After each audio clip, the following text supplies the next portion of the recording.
کلیگه پرونده های جنایتی دادگاه عالی تاجیکستان با حکم خود از 22 میلیون سال 2022 برهانوف ساکن کوچه باباجان غفوروف جماعت ترسونزاده نویه شهر نو را بر اساس 2 ماده کودکس جنایتی جمهوری تاجیکستان 104 قسم 2 بند و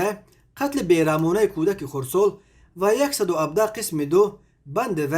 عذاب و عقوبت گناهکار شناخته به 20 سال محبس نظامش عمومی محکوم کرد. مرکز مطبوعات دوستان کل تاجیکستان در شهر این پرونده گفت برهانوف در قتل دخترچه 4 ساله خودش امینه برهانوف گناهکار شناخته شد. برهانوف زاده شهر ایسار سال 2017 به ساکن نویه شهر نو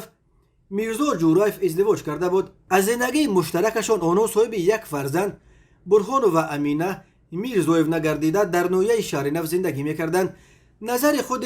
محکوم شده با حکمش دسترس نیست، ولی دادستانی میگوید در رفت تفتیشات پیشکی و بررسی دادگاهی معین کرده شده است که برهانوف نسبت فرزندش برهانوف امینه 4 ساله که از جهت مادی به او وابستگی داشت منتظم دغلانه رفتار کرده، با سبب‌های گریه کردن یا چرکین کردن لباس‌ها او را دائم حالت و کوب کرده به خانه والدان خود به شهر ایسار میرفته است. همین طور روز 22 فوریه سال 2022 تخمینا ساعت 10 برهانوف از رفتار امینه خردسال باز به غضب آمده هنگام عوض نمودن لباس‌های او دیده و دانسته که نام برده از جهت جسمانی قوه مقابلت کردن را به او ندارد، با مقصد قصداً از حیات محروم کردن آخران با استفاده از بالاپوش